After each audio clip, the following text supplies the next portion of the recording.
Hello everyone, thank you for joining us today. I'm excited to be here with Kavita, Karen, Kamarina, and Amy as we dive into our assignment report presentation. How much do you believe individual personalities impact the dynamic of a team or an organization? So try to picture this. You're part of a team where everybody collaborates seamlessly together, communication is smooth, and productivity is all-time high. And now, contrast to that situation where personalities clash and communication is strained and productivity suffers. So what role do you think individual personalities play in shaping this contrasting dynamic? And I'm sure thoughts about how personality influence team dynamic must be brewing in your mind right now. So today, we are going to look deeper into how seemingly small factors like individual personalities can have significant effect on an organization. So strap yourself in and let's find out the key ingredients needed for creating harmonious workplace and environment. Hi, my name is Amy. Every person and every interaction plays a role in shaping how a workplace functions. In organization behavior principles, or in short OB, act like a compass helping us understand how people interact at work. Today we use the movie The Internship as the reference or as our guide for this assignment. This movie isn't just entertainment, but it is a window in real-life workplace dynamics, showing us how people see things and how they act and how they work together. Recap introduction is organizational behavior principle 8 in understanding human interactions in different settings such as work or social, and then analogous to unraveling a complex puzzle of human interaction. As well as relevant lies in applying classroom theory to real-life situations, and then also crucial for comprehending individuals and group dynamics within companies and their impact on performances.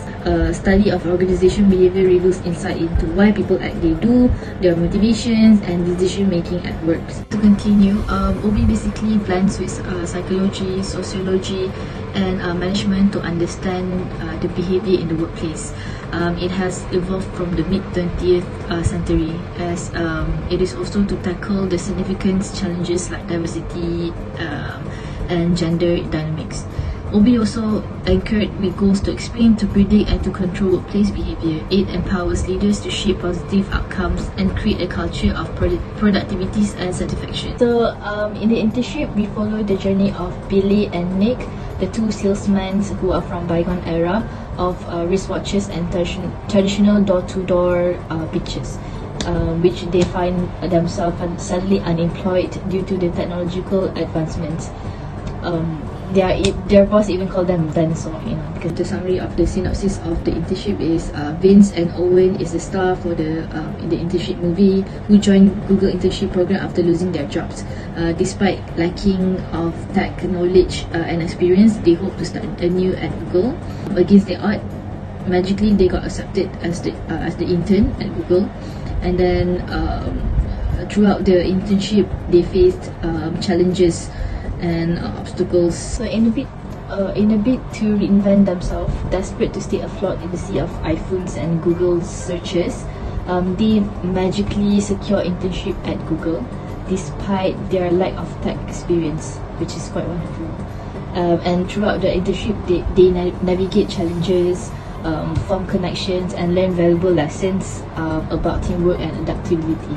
But from day one, they fish out water in Google tech-savvy ecosystems, which their attempts to fit in with the youngsters or the younger, more digitally fluent are met with mixed results. Like when Billy tries to impress them with his ideas, which called Exchangegram, only to realize it was actually Instagram. And then their interaction with colleagues are often end with hilarious misunderstandings, like when they mistaken coding bugs as animal bugs.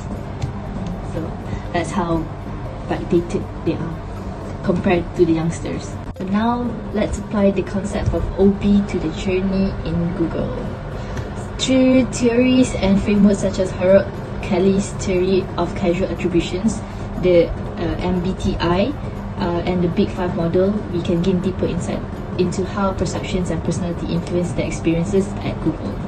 So Kelly's theory explores how individuals attribute causality to events based on three factors, which are consensus, consistency, and distinctiveness. His correlation model provides a systematic way to understand how individuals attribute the causes of others' behaviors to either internal factors such as characteristics of the person or external factors like the aspect of the situation. Consensus refers to whether other people behave the same way in the similar situation, whereas consistency, on the other hand, looks at whether the person behaves the same way over time in similar situations. And lastly, distinctiveness, whether the person behaves differently in different situations. In the movie, Billy and Nick's unconventional approach to challenges at Google is initially met with skepticism by the younger peers. The low consensus when the observers do not behave the same way leads the observer to make internal attributions about Billy and Nick, concluding that their behavior is due to lack of tech knowledge. Throughout the internships, they consistently demonstrate creativity, determinations, and people skills, even despite their initial lack of the technical knowledge. And then their high consistency in their behavior might lead others to attribute their success to stable internal characteristics such as their resilience or interpersonal abilities. Also, last but not least, they show high distinctiveness by thriving in team building and creative tasks. And unlike the technical challenges where they initially struggle, this could lead observer to make external attributions for their performance, attributing their success in certain areas to the specific nature of those tasks rather than to their overall competence. That's right. How do you think individuals with different personality traits might use attribution in a distinct way to interpret behaviors or events? The Myers-Briggs Type Indicator, or in short MBTI, is a personality framework that categorizes individuals into 16 distinct personalities types based on 4 dichotomies. Start from introversion or extroversion, and I'm sure most of you are familiar with this. This is about where you get your energy from. So if you are an introvert like Stuart, you are more like a solo artist who prefers solitary work and showing hesitance in social setting. And if you are an extrovert like Billy, you are like a party animals that get pumped up by hanging out with a lot of people. You are very good in social situations and initiating interactions with others. Now, if you are a sensing or intuition person, it is about how you prefer to take in your information. So if you're a sensing type like Lyle, you are all about being here and now. You emphasize practicality and attention to details on what you can see, touch, and experience directly. And if you're an intuitive person like Nick, you are more like a dreamer who relies on intuition. Think about all the futures, possibilities, the big pictures with creative and unconventional problem-solving approach. Thinking or feeling. This dichotomy is about how you make decisions. So Graham showcases thinking traits by prioritizing logic and rational decision-making in his interaction. On the other hand, Yo-Yo demonstrates feeling traits by valuing empathy and interpersonal harmony in dealing with other people. Lastly, we have judging or perceiving. It is actually about your lifestyle. How do you like to live your life? So Mr. Chetty demonstrates judging traits by emphasizing structure and adherence to the rules in his management style. While Yo-Yo shows perceiving traits by adapting flexible to new situations and be very spontaneous about it. So, when you take the MBTI test, you have to answer a bunch of questions that figure out which side of each pair you lean towards. And your answer will put you into one of the 16 possibility combinations. So it can be like ISTJ or ENFP, which is actually like a snapshot of your personalities. So it is not about putting you in a box, but it is more like giving you a map that helps you to explain your natural tendencies and how you might interact with the world around you. And in the recent years, there is a slight deviation from the traditional MBTI framework, as the concept of identity, categorized as assertive or turbulent, is introduced by the 16 personalities framework. So this 16 personalities model incorporate the element from both MBTI and the Big 5 personality traits. And this dimension reflects individuals' self-confidence, emotional stability, and self-esteem. So, the MBTI serves as a tool for enhancing self-awareness and mutual understanding among the team members. It can actually improve communication, team dynamics, and workplace environment, and align employees' roles with their personality type in career development programs. However, it is important to note that while the MBTI can be a useful tool, it should not be a sole factor in making decisions about hiring, about promotion, or job assignment, as the binary classification is arguable as lack of empirical support, like the oversimplification of a human behavior, because it is pretty complex, right? And so it is also at the same time like in scientific rigor. Vivian has mentioned how the 16 personality framework puzzled the MBTI with the identity aspect of the Big Five model. Well, I would say it is the Big Five and the MBTI are like two different maps of the same territory, which is based on personality. Think of the Big Five personality model are like recipe that explain what makes each person unique, and they focus on five main traits that mix together to create your personality. These traits are not about being good or bad. They are more like volume control that can be adjusted to different types of level in each person. Using the Big Five model relating to the movie, openness is like your sense of adventure. If you're high in openness, you'll be like Billy. He embraces in new ideas and approaches with enthusiasm, which you might find yourself like if you find yourself like Mr. Chetty, conservative in his thinking and less willing to explore new possibility. Conscientiousness is about how organized and reliable you are. High conscientiousness, like Nick and Graham, committed, responsible, and goal-oriented. If you score lower in this trait, you might be more spontaneous and having trouble sticking to schedule like Billy. Extraversion is about how much you like being around others. Just like Billy, the life of the party, enjoys social gathering and making new friends. If you are more introverted, you probably value alone time and might find big crowds draining. I'm sure you know I'm thinking about Stuart. Agreeableness measure how well you get along with others. Lyle and Yo-Yo have high in this trait. Lyle is empathetic and helpful, and Yo-Yo is kind and respectful. Both of them prioritize harmony within the team. People like Mr. Chatty exhibit lower in this trait as he seems blunt and uncompromising. Lastly, neuroticism is about how easily you get stressed or upset. High in this trait means you might be worried a lot and feel anxious more often, like Neha and Yo-Yo, who are prone to stress, anxiety, and even mood swing. If you're low in this trait, you're more likely to be emotionally stable and don't get worked up too easily, which I could instantly relate to Nick.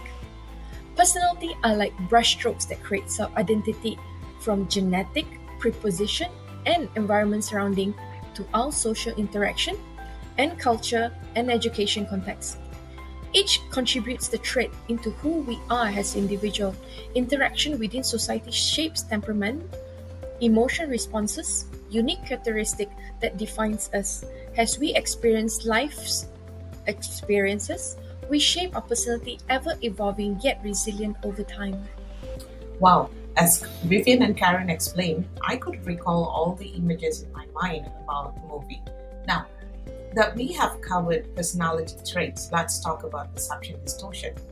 Imagine this. You're at workplace and you notice someone who doesn't fit the typical mold for their role. How will others perceive of them? Let's say you have a colleague who's incredibly outgoing and always speaks their mind. They might be seen as confident, assertive, even if their role doesn't traditionally call for it. This is a good example of how extroversion can influence perception. And now, let's say you have a team members who's highly organized and detail-oriented. How might their conscientiousness affect how they are perceived in their workplace? You might assume people see them as reliable and competent. Even if they are not in a leadership position, others might naturally look to them for guidance and support.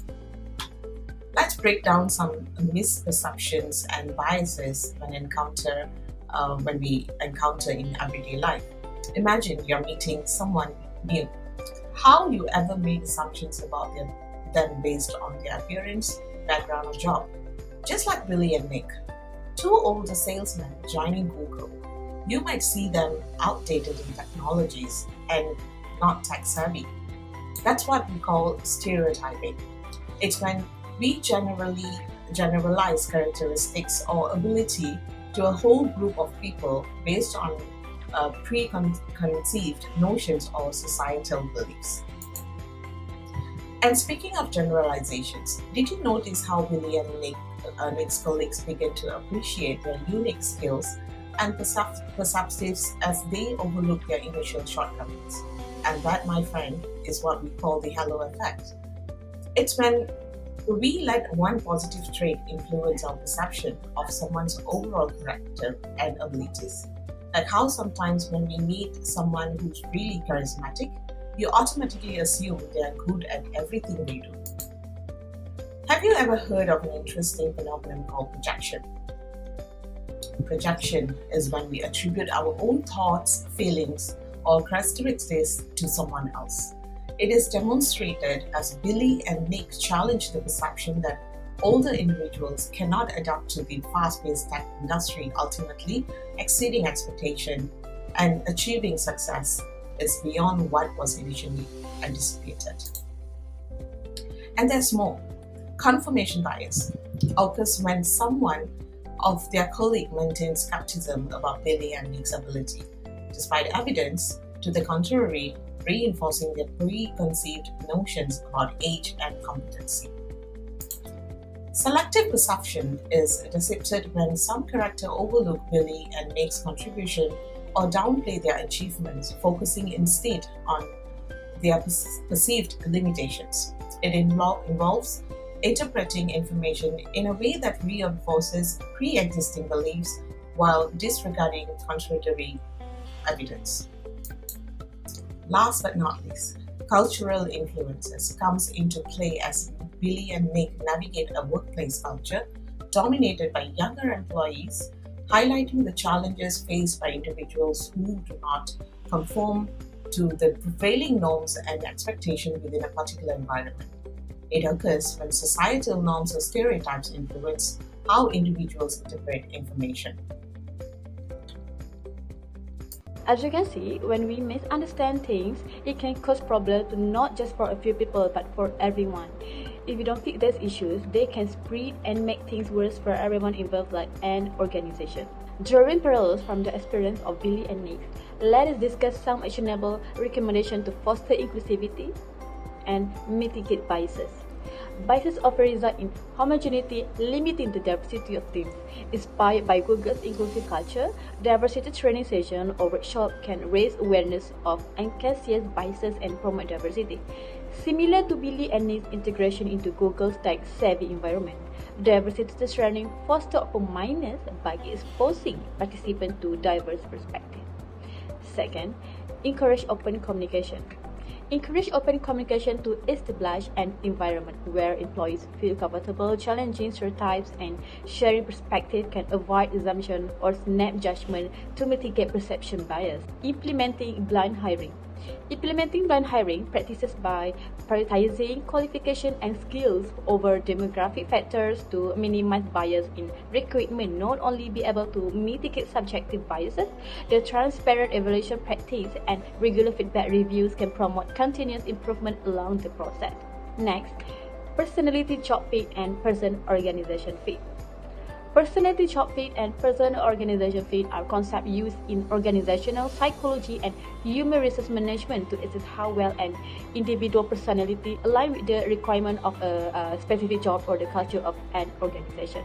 Personality job fit is about matching a person's characteristics like their personality, strengths, and preferences with the right job. And person-organization fit is about how well you match with the company's culture, values, and environment. Establishing a healthy and positive workplace environment is paramount. Aligning individual traits, job roles, and organizational culture is key to achieving the overarching goal of organizational behavior, which is to explain, predict, and control behavior within an organization by creating an environment where employees are well suited to their roles and supported by the organizational culture. We can drive engagement, satisfaction, and performance. In conclusion, the internship provides valuable insight into workplace dynamics, highlighting the significance of personality, perception, and teamwork through the journey of Billy McMahon and Nick Campbell, portrayed by Vince Vaughn and Owen Wilson respectively. Firstly, manager perception effectively can foster positive workplace relationship and mitigate biases, as demonstrated by Billy and Nick's journey in overcoming initial skepticism at Google. Secondly, understanding people's personality traits enables organization to achieve better job fit or organizational fit, leading to improved employee satisfaction and performance. Akin to how Billy and Nick find their niche at Google despite initial misgiving. However, the movie also highlights the potential drawbacks of non-manager perception, showcasing the negative impact of stereotypes and biases on workplace interaction and decision-making processes. Through resilience and determination, the character overcome challenges, demonstrating the value of teamwork and collaboration. Ultimately, the internship serves as a compelling narrative on the power of inclusivity, mutual respect, and shared goals in fostering a productive and harmonious work environment. Thank you for your attention. Let's continue to work toward building a positive workplace environment that inspires growth, innovation, and collaboration. We appreciate the opportunity to speak with you today. Thank you for your time, madam. With that, we thank you. Have a nice day.